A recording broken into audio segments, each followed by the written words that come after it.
What is going on, Headliner Nation? Welcome back. Next episode here, breaking down yet another NFL playoff matchup here this week. And going on to Saturday, January 12th, we'll be talking about the Dallas Cowboys at the Los Angeles Rams, joined by Kyle Richardson again. Kyle, how we doing? Doing well. The primetime game of the weekend, the 8 o'clock game, I think this could go either way. It could be a very high scoring game, or it could end up being a very low scoring game with these two defenses going at each other. So we'll see how it plays out. But it's going to be a tough one to call, I think. I don't think this one's going to be as easy as maybe a couple of the others. Yeah, and I think it really depends on which Rams offense shows up. I mean, is it the first half of the season LA Rams that come out here and just score points at will? Is it the second half Rams that we saw that really ever since Cooper Kupp went out, their offense kind of sputtered at times. They weren't quite clicking once Cooper Kupp went out. Yes, Josh Reynolds has been productive at times, and they still have plenty of weapons. I know Todd Gurley was banged up there. He had that extra week to rest, to get healthy. They are playing at home. They are the favorite in this game. I think that Dallas will ride this underdog tag as far as they go in these playoffs, and they played well last week. I honestly picked against them last week. I thought Seattle was going to pull it out last week.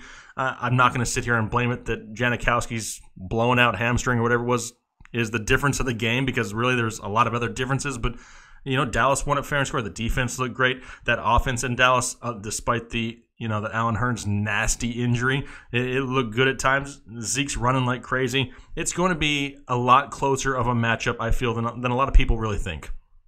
Yeah, I get the feeling that after last week against the Seahawks, Dallas is being disrespected a little bit, and I see that based on what I see on Twitter and some other things. Not necessarily saying I think they're being disrespected, but I mean, all week long it's been about the play calling for Seattle and how awful it was, and how they didn't take control of that game, and how they ran the ball and it wasn't working. Why would they keep doing it? It's talking about Janikowski. I mean, it's all been what did the Seahawks do wrong, and nothing about what the Cowboys did right. And I still, even though that defense is great, I think that's one of the best defenses in the league, I just don't think they get talked about nearly enough. And it's because you have Zeke and Cooper and Dak on the other side of the ball, and you have those stars that you're looking at, and maybe not necessarily. I mean, people aren't talking about Brian Jones the way that they're talking about Zeke Elliott, but that defense, I mean, it has the potential to give the Rams a lot of trouble. And like you said, Cooper Kupp, since he's been out, there's been some issues with consistency there. I mean, the Rams over their last 5 games, I mean, they lost to Chicago, where they were really just dominated.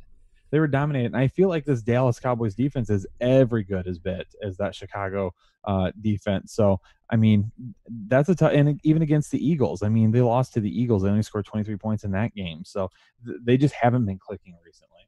Yeah, and I think it's really going to come down to how productive Zeke is, too. I mean, this is a team that has been had on the ground in the Los Angeles Rams. I mean, right now they're ranked 23rd. They finished the season ranked 23rd against opposing rushers. They give up 122 yards a game on the season. This is definitely something where Dallas, if they can control the time of possession, control the ball, and be successful on the ground, they're going to give Los Angeles a lot of fits. And I do think that there is an advantage that the Rams are playing at home. However, I said it right before we started recording, Los Angeles is like Dallas .2. I mean, they're literally going to be playing an hour away from where their training camp is for the Cowboys. I mean, they're familiar here. They're going to have a lot of fans in the stands. It's going to be more of a 50-50. I don't even know if I can say this is home field advantage for the Rams. I mean, obviously they didn't have to travel, that part of it maybe. I do like the Rams offense. More than anything, though, I think I believe in Sean McVay a little bit. I mean, he was one and done in the playoffs last year. He still is an offensive mastermind. Hopefully in these 2 weeks that he's had, he's put together some type of a game plan to go against this Cowboys and their defense. I think it's going to be a great game. Personally, I have the Rams winning a close game. I don't think it's going to be a blowout like a lot of people do. Yeah, and here's the thing that I think is going to be the difference maker here. Which quarterback makes the mistake last? That's what I'm going to be looking at. Is it going to be Dak Prescott, or is it going to be Jared Goff? Now, I think our minds immediately take us to Dak Prescott. And even though I do like Dak Prescott, I understand that he can be volatile at times. But I mean, an excellent performance last week.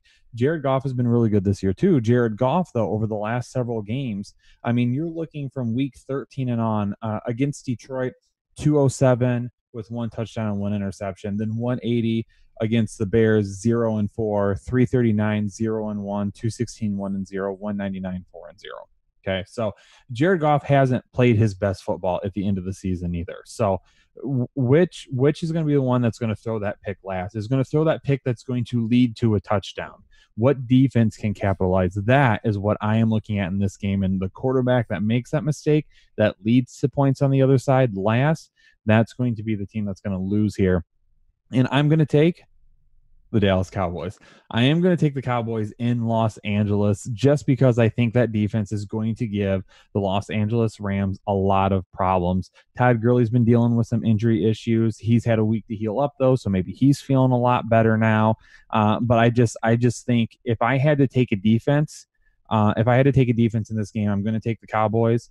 And then as good as Gurley is, I still like Zeke. They can match them punch for punch in the run game.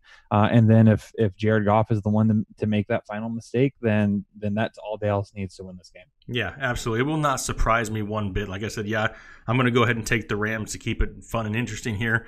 But kind of similar to some of the other matchups here in the playoffs, I just don't see this being a blowout one way or the other.